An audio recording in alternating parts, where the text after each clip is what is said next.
quiero que vean esta publicación. Pues, factores intervinientes del femicidio en Panamá, mujeres indígenas y noves y afrodescendientes. Tengo aquí a una de sus autoras, la licenciada Markelda Montenegro González. Bienvenida a NET Noticias. Antes, ¿cuándo el asesinato de una mujer se considera femicidio? No todas las mujeres que se asesinan pueden considerarse iguales. Bienvenido. Sí, buenos días, Fernando. Un placer estar en tu programa y un saludo a todos los teleaudientes. La USMA, con el apoyo de Senacid, del CENI, del Ministerio Público, el órgano judicial y las organizaciones como FONAMUP y otras, apoyaron este estudio en más de 2 años, coordinado por el doctor Luis Herrera, la doctora Virginia Torres Lista, la magíster Toribia Venado y Saima Pití, un equipo de 5 investigadoras que establecimos la importancia de identificar los factores intervinientes en el femicidio. Y como bien señala el doctor Correa, realmente es importante establecer cuando estamos hablando de femicidio. A través de la Ley 82 de 2013, el artículo 41, adiciona un artículo al Código Penal reformando el que era el artículo 132, incluye el artículo 132A y establece que es femicidio cuando se da la muerte de una mujer por el hecho de ser mujer. Establece 10 caracterizaciones de ese femicidio, pero está relacionada a lo que es el control, la dominación y relaciones desiguales de poder. Y cuando los investigadores del Ministerio Público están en un escenario de muertes de mujeres en femicidio, tienen que determinar efectivamente que se cumple alguna de estos parámetros. De esas tienen 3, el íntimo, el no íntimo y la extensión.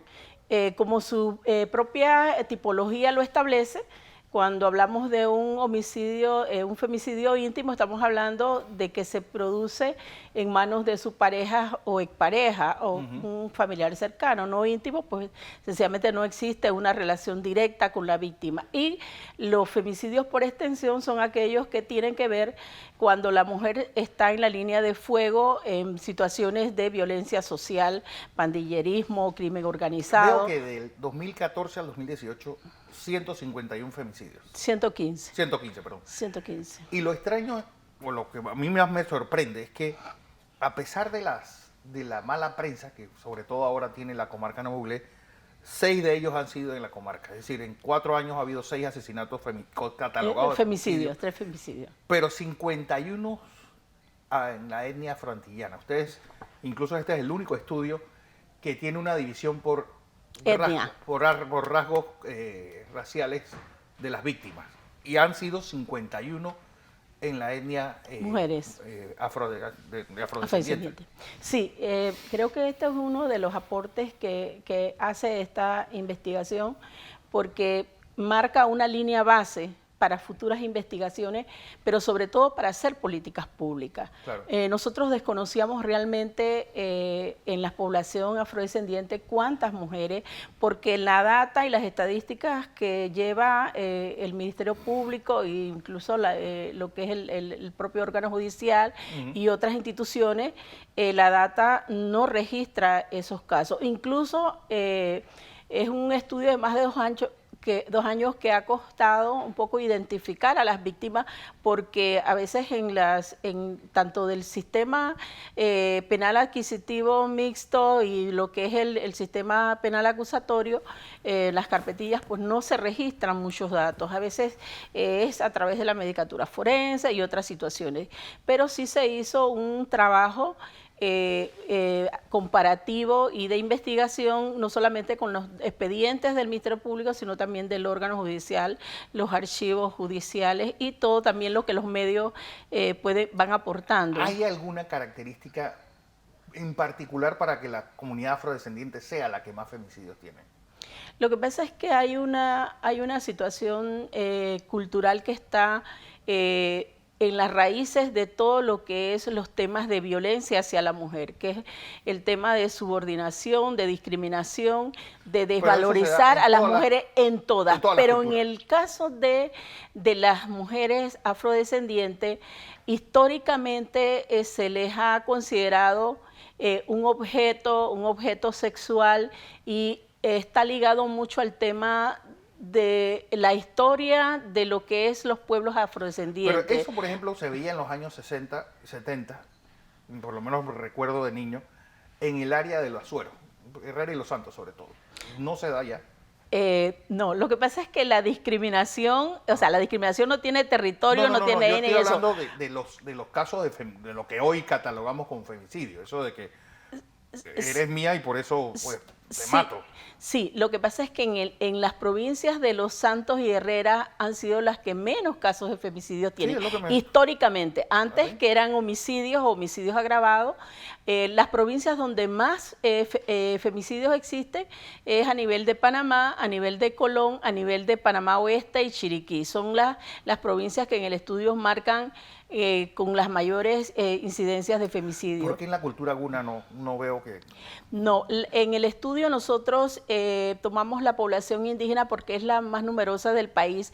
Sin embargo, en la cultura guna son muy pocos las estadísticas de femicidio. Incluso en las Emberá encontramos a lo largo de la investigación 2 casos. Entonces, bueno, la cultura guna es un matriarcado. Gira en torno Bueno, las autoridades son hombres, pero la casa se maneja por las mujeres. Sí, pero igual sufren el tema de la desigualdad y la discriminación. Lo importante aquí del estudio es establecer que tenemos que hacer políticas públicas, trabajar el tema de la educación. Mire, que el perfil de los victimarios en el estudio refleja que la mayoría no ha terminado la escuela secundaria. Entonces, ahí hay un elemento importante para abordar el problema. El hombre tiene un rango de edad muy particular, o puede darse por todas. No, puede darse por todas, pero en el estudio el rango de edad va desde los 18 hasta los 45 años del victimario, y las mujeres de 20 a 35 años es donde más se da. Otro aspecto interesante es que en los femicidios en general, el arma más utilizada es el arma de fuego, pero en el caso de las afrodescendientes es el arma blanca. Y en las indígenas, los golpes contundentes. Ahora, en todos los casos de afrodescendientes, además de que el arma contundente es el arma blanca, hay también golpes. O sea, hay una extrema crueldad y odio, misoginia en este tipo de conducta hacia las mujeres. Esto de afrodescendientes se da, por ejemplo, en las comunidades afroantillanas o en la llamada los negros coloniales, es decir, el área de la costa abajo y de Darién. No, es que la población afrodescendiente femenina está como afrodescendiente está como le dije, en las 4 provincias. O sea, afrodescendientes, afrocoloniales, afropanameños, o sea, en todas las categorías, o sea, eso no distingue. Eso no distingue donde sea. Lo que es importante que entendamos que enfrentar este problema de la muerte violenta de las mujeres, de los femicidios, es un tema que es cultural, pero también es estructural y que tiene que tener un abordaje integral en donde toda la sociedad tiene que involucrarse, las organizaciones, las instituciones. De hecho, la Ley 82 crea lo que es el Consejo Nacional para la Prevención de la Violencia hacia las Mujeres. Y ahí hay una intervención importante para hacer políticas públicas. Y lo otro, bueno, seguir insistiendo en concienciar las campañas permanentes y juntos acabar con esta grave violación de derechos humanos hacia las mujeres. Y lo importante es a todas las mujeres sepan que esto siempre tiene un punto de arranque. Una palabra altisonante, un empujón, y esto puede desembocar en esto. Sí, se empieza por violencia psicológica y adquiere otras manifestaciones, violencia patrimonial, violencia económica, pero no necesariamente que se tienen que dar juntas. Pueden ser independientemente, pero siempre hay una conducta de violencia. De hecho, casi el 50% de estas mujeres habían denunciado la violencia y no se reaccionó como Estado, como sociedad, para darles la protección que necesitaban. Entonces, nosotros tenemos que ponerle mucha atención al tema de la violencia doméstica para evitar que ellas formen parte de las estadísticas de femicidio. No se diga más. Como siempre, un placer. ¿Dónde podemos las personas interesadas en la Biblioteca Simón Bolívar de la Universidad de Panamá, en la Biblioteca Nacional, en la Biblioteca de la Universidad Tecnológica de Panamá? Próximamente sí vamos a tener una próxima publicación, ¿no? Vale. Que podamos tener. La licenciada Markelda Montenegro González.